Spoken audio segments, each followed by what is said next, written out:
lá. O material que a gente tem hoje na mesa, ele é bem denso.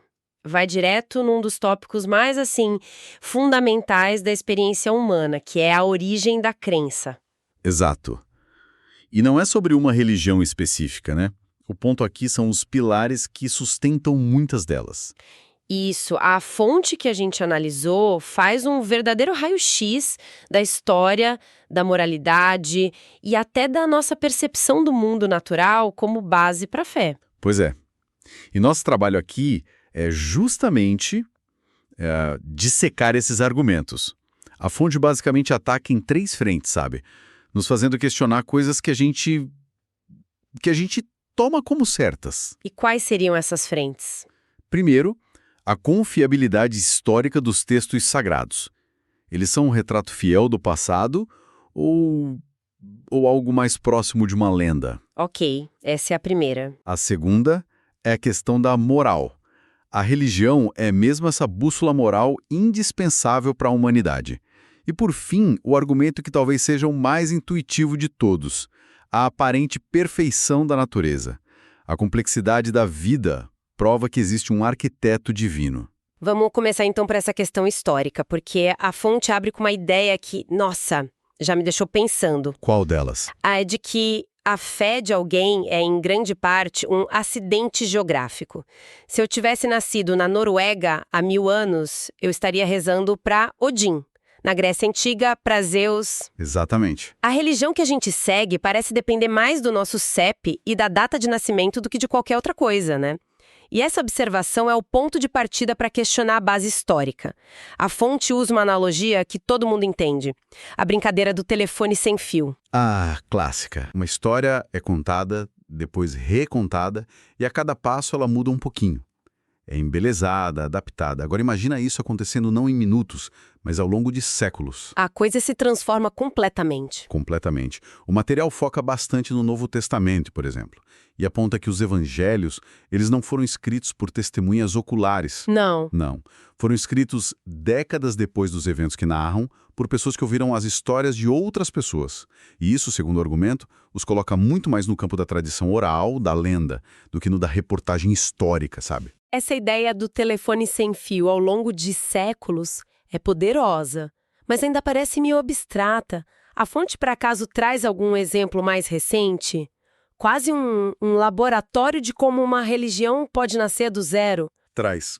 E é um dos exemplos mais fascinantes que eu já vi. Os cultos de carga, que surgiram em ilhas do Pacífico Sul. Cultos de carga. Isso.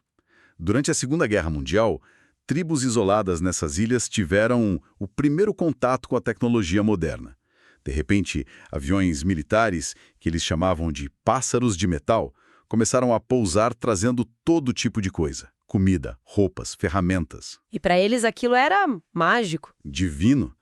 Para eles, essa carga era milagrosa. Eles não faziam a menor ideia de onde vinha, das fábricas, da logística. Literalmente caía do céu. Exatamente. E quando a guerra acabou e os aviões pararam de vir, eles tentaram de tudo para que os deuses enviassem mais carga. E o que eles fizeram? Eles observaram o que os soldados faziam e começaram a imitar. Construíram pistas de pouso de bambu, fizeram fones de ouvido de coco e antenas de palha. Não acredito. Criaram réplicas em tamanho real de aviões e passavam o dia marchando com rifles de madeira e esperando que a repetição desses rituais trouxesse os aviões de volta. Eles criaram uma religião inteira baseada num mal entendido tecnológico. É impressionante, mas esses cultos, eles desapareceram com o tempo? Aí é que está o mais incrível. Alguns persistem até hoje. Sério? Sim. Em uma das ilhas, eles adoram uma figura messiânica chamada John Frum. John Frum. A teoria mais aceita é que o nome surgiu de um soldado americano que, ao ser perguntado quem era, respondeu algo como John from America. Nossa. A figura virou um mito, um salvador. Em outra ilha, Tana, chegaram a adorar o príncipe Philip do Reino Unido como uma divindade. Pense o Felipe. Ele mesmo. O ponto que a fonte destaca é a velocidade com que uma pessoa real, um evento concreto, pode ser transformada em mito, em profecia, em religião. Então, se a fonte argumenta que esses textos são mais mitos do que história, isso me leva a pensar, Mesmo que não sejam literalmente verdade, ainda poderiam carregar uma verdade moral, certo? Muitos defendem isso. Sim, e a fonte entra nessa discussão com os dois pés. A questão que se levanta é, se a gente vai usar um livro sagrado como guia moral, temos que aceitá-lo por inteiro? Ou podemos só escolher as partes que gostamos? Exato. E ignorar os que nos incomodam. O material usa o Velho Testamento para explorar isso. E a imagem que ele pinta do Deus descrito ali é complexa. É uma divindade retratada como ciumenta, punitiva e até genocida. Isso é forte. Tem alguma passagem específica que o autor usa para ilustrar? Tem, uma que é particularmente chocante para a sensibilidade moderna. É do livro de Números, capítulo 31. Ok. Após uma vitória militar, Moisés, supostamente transmitindo uma ordem divina, diz aos seus soldados, e eu cito, matem agora todos os meninos, e matem todas as mulheres que já dormiram com um homem, mas poupem para vocês todas as meninas que nunca dormiram com um homem. Meu Deus! O autor da fonte é direto. Ele classifica isso como uma ordem para cometer limpeza étnica e abuso infantil em massa. A pergunta que fica é, como conciliar isso com a ideia de que este é o bom livro? É uma passagem brutal.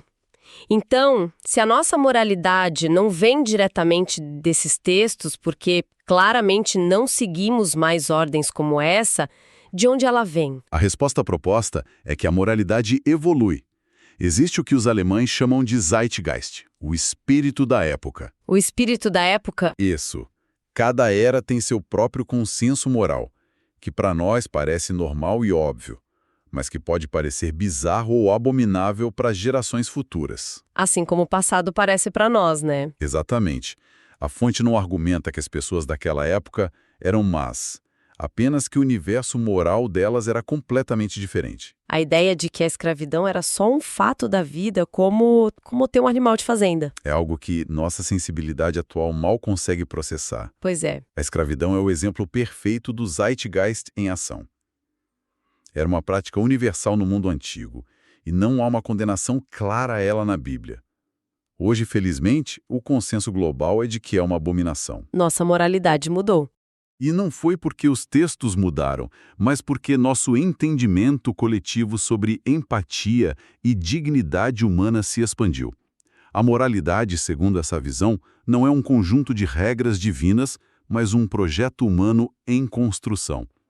Ok, isso cobre a história e a moral, mas a fonte aborda o que, para muita gente, é a prova mais irrefutável de um Criador: a própria vida, a complexidade, a beleza, a engenharia de um olho humano, o famoso argumento do relojoeiro. Exato. Se você acha um relógio na praia, você sabe que ele teve um designer.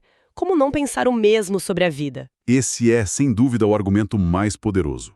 E a fonte o encarra de frente, apresentando a contraproposta da ciência, que é a evolução.